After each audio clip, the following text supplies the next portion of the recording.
এক জোড়া কুলো কি একদিনে কমপ্লিট করা সম্ভব? চলো সেটাই তোমাদের সাথে শেয়ার করি। এক জোড়া কুলোকে কিভাবে আমি রেডি করলাম প্রথম থেকে শেষ পর্যন্ত পুরো প্রসেসটা কিন্তু এই ভিডিওতে দেওয়া রয়েছে।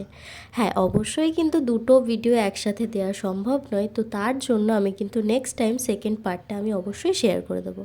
এই কুলোটার কমপ্লিট পার্ট আমি তোমাদের সাথে শেয়ার করে দিচ্ছি। সবার প্রথমে আমাদের কাজ হচ্ছে কুলোর বেস পার্টটা তৈরি করা, মানে বেস কালারটা আমরা হোয়াইট কালার দিয়ে চাপিয়ে নেব। তারপর যে কোনো মেরুন কালার, ইয়েলো বা অরেঞ্জ, এই কালারগুলো দিয়ে তোমরা এই মিডিলের কালারটা করতে পারো।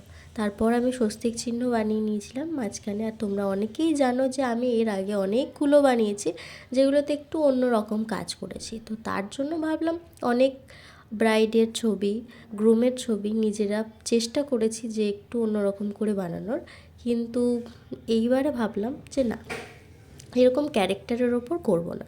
তো তার জন্য একটা স্বস্তিক চিহ্নর ওপরেই কাজটা করলাম।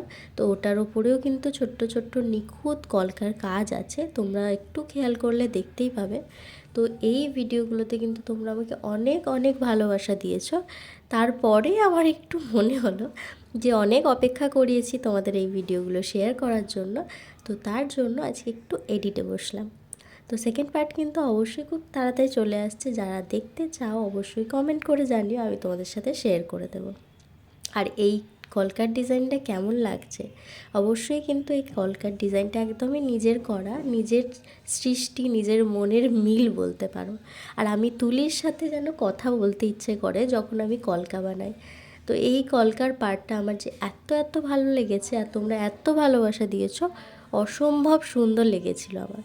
লাস্ট পার্টে কিন্তু নিজের মতো করে একটা কুলোর ওপর যে কোনো ক্যারেক্টার বানিয়ে তার ওপর কালার চাপিয়ে তারপরে কিন্তু ভার্নিশ ইউজ করতে হবে। আর ভার্নিশটা কিন্তু এই জন্যই আমরা ইউজ করি যাতে কালারটা অনেক দিন স্টে করে আর ওয়াটারপ্রুফ হয়।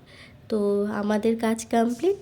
আর যদি অবশ্যই ভালো লাগে এই ভিডিওটা, তোমরা চ্যানেলটাকে সাবস্ক্রাইব করে রেখো আর আমার পেজটাকে কিন্তু ফলো করে রেখো। আর এখনও যারা আমার নতুন ভিডিওগুলো দেখোনি, ঝটপট গিয়ে চ্যানেলটাতে ভিজিট করে ভিডিওগুলো দেখে নাও। আর কেমন হয়েছে কমেন্ট করতে ভুলো না কিন্তু। শুভ পরিণয় কথাটি কেমন লাগলো কমেন্ট করে জানিও। বাই।